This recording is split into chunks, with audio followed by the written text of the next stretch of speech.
Assalamualaikum warahmatullahi wabarakatuh. Video tutorial ini akan menjelaskan kepada kita bagaimana cara mengkonfigurasi awal router mikrotik. Oke, di sini ada sebuah skenario di mana kita akan menghubungkan klien kita ke dalam internet.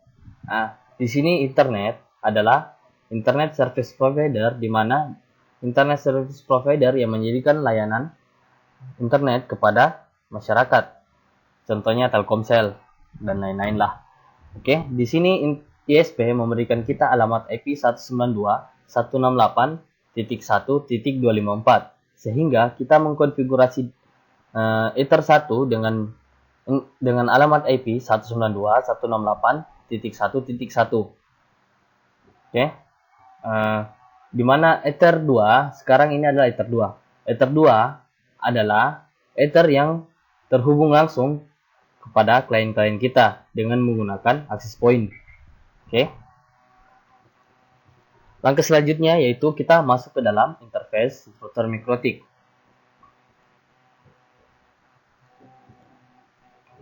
Oke. Di sini kita bisa lihat mikrotik Winbox Loader 2218. Ini adalah versi dari Winbox, di mana Winbox adalah sebuah aplikasi yang berfungsi untuk menghubungkan kita agar kita dapat masuk ke dalam router mikrotik. Oke, kita di sini terhubung menggunakan MAC address. Kita connect. Selanjutnya di sini adalah perintah untuk remove configuration. Sebenarnya awal kita menggunakan router mikrotik, konfigurasi dalam mikrotik telah siap untuk digunakan. Namun karena kita menggunakan mikrotik dalam keadaan default, alangkah bagusnya kalau kita ingin menggunakan mikrotik mulai dari awal, lebih baik kita remove configuration untuk menghapus semua konfigurasi di dalam router mikrotik. Oke, kita remove configuration. Oke, kita dapat melihat interface. Di sini saya menggunakan router mikrotik RB750. Di mana router RB750 memiliki 5 Ether, 5 port interface, 5 port internet. Kita bisa lihat yang terkoneksi ke dalam komputer saya atau laptop saya adalah Ether 2. Sedangkan Ether 1, Ether 3, dan Ether 4, Ether 5 belum digunakan. Oke, kita langsung saja. Kita ingin membuat skenario seperti tadi. Seperti ini. Ether 1 kita memberikan alamat IP 192.168.1.1 dan Ether 2 10.10.10.1. Oke. Kita masuk di tools di IP dan kita cari address.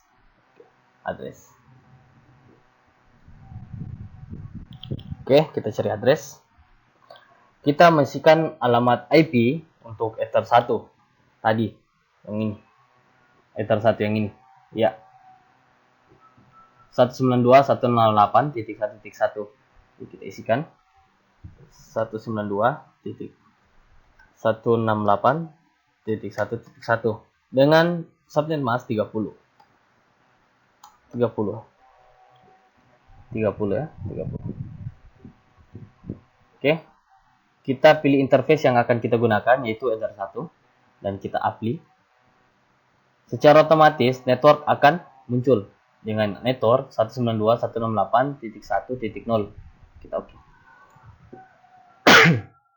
Selanjutnya kita ingin memberikan alamat IP kepada Ether 2. Ether 2 10.10.10.1 dengan jumlah subnet mask 24. Oke. 10.10.1.24/24. Ya, kita menggunakan Ether 2. Oke, Ether 2 kita apply dan kita oke. Kita telah berhasil memberikan alamat IP kepada Ether 1 dan Ether 2, di mana Ether 1 yang terhubung ke dalam Internet Service Provider. Sedangkan Ether 2 yang terhubung kepada klien. Oke. Selanjutnya, skenario selanjutnya, network.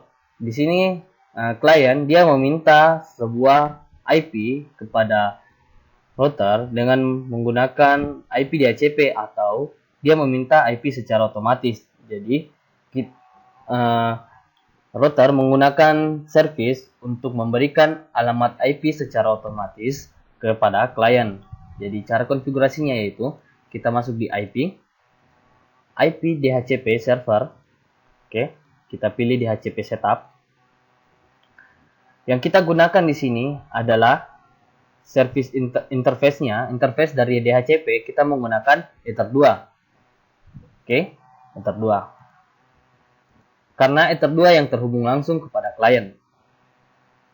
Kita next. IP DHCP space atau network dari IP DHCP. Yang dimana networknya di sini dari skenario kita lihat 10.10.10.0.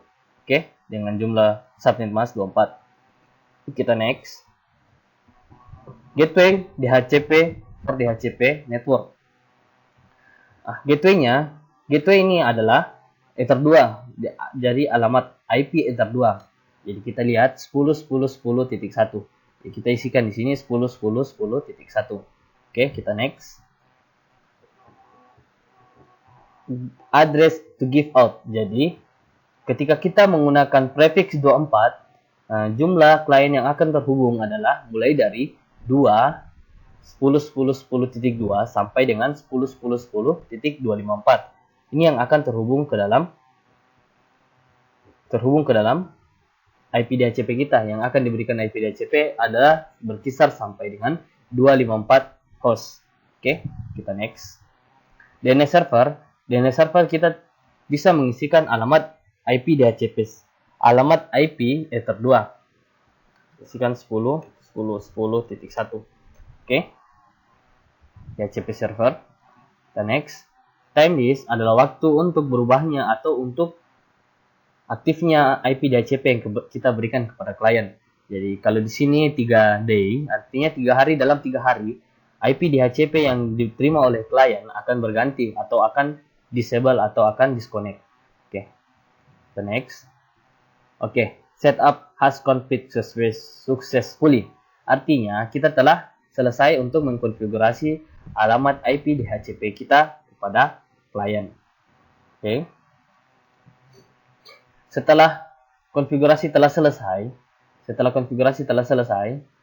kita dapat masuk ke dalam terminal dan kita meribut router MikroTik kita agar penyetingan yang kita lakukan akan diproses oleh MikroTik.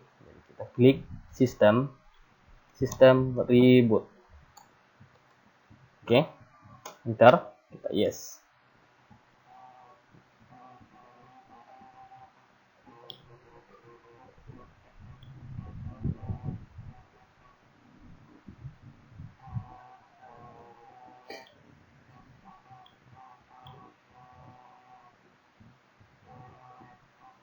Oke, mungkin membutuhkan waktu yang agak lama. Oke, setelah kita reboot, router secara otomatis akan disconnect, akan keluar. Jadi kita klik OK saja. Oke, secara otomatis ketika kita telah disconnect, otomatis kita akan keluar dari interface MikroTik. Kita buka ulang Winbox-nya. Kita pilih MAC address yang tadi. Oke, kita connect. Oke. Jadi kita bisa melihat semua penyetingan kita. Kita bisa lihat di IP address. Ini yang telah kita konfigurasi tadi. Sekarang untuk membuktikan apakah klien kita telah terhubung dengan MikroTik kita dapat melakukan ping di CMD client. Kita bisa lihat IP config dulu. Oke, IP config. Kita dapat melihat di sini Ether adapter Ethernet. Ya, kita lihat di sini. Kita telah diberikan alamat DHCP kepada router dengan IP DHCP itu 10.10.10.10.254. Ya, jadi 254. Ini adalah alamat IP dari DHCP. Sedangkan alamat IP gateway dari router adalah 10.10.10.1. Seperti skenario yang telah kita buat. 10.10.10.1. Oke. Setelah itu kita membuktikan apakah kita telah terkoneksi ke dalam router mikrotik kita. Kita melakukan ping. Kita memanggil alamat IP dari router.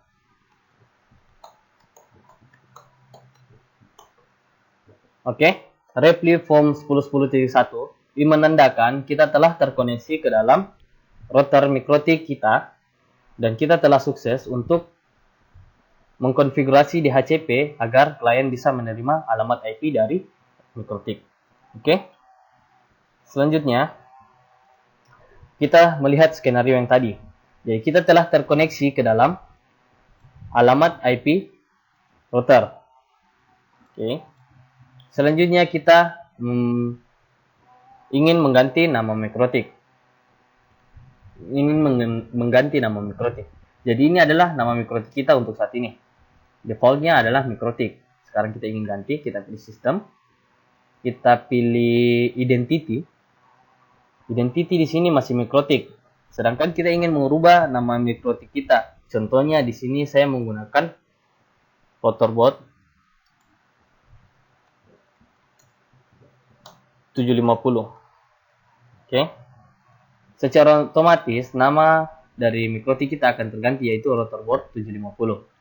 Oke. Selanjutnya kita membuat user.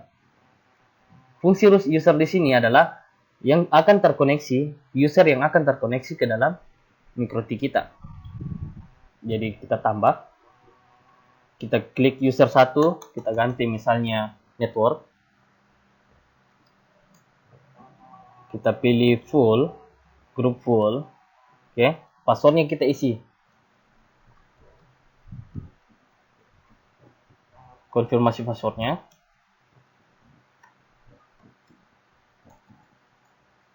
Ulang. Oke, setelah itu kita apply dan kita oke.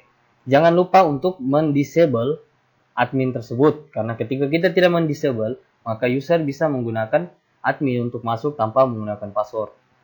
Kita disable. Oke. Ketika kita klik disable, maka otomatis admin akan disable, akan hilang, akan tersembunyi. Oke. Kita keluar lagi dari Winbox. Sekarang kita masuk. Oke, kita connect dulu. Kita misalnya connect ke dalam admin. Kita connect seperti tadi. Wrong username or password. Artinya, admin yang telah kita disable tadi sudah tidak aktif. Ininya, sekarang kita bisa menggunakan user yang telah kita buat untuk connect ke dalam mikrotik kita. Ini network, username network, dan passwordnya. Oke, kita telah berhasil mengkonfigurasi router mikrotik kita. Mulai dari awal, kita memberikan alamat IP, kita memberikan alamat DHCP, dan kita mengganti nama router serta kita membuat user. Jadi saya rasa cukup sampai sekian tutorial ini. Mudah-mudahan tutorial ini dapat bermanfaat buat teman-teman semua. Terima kasih.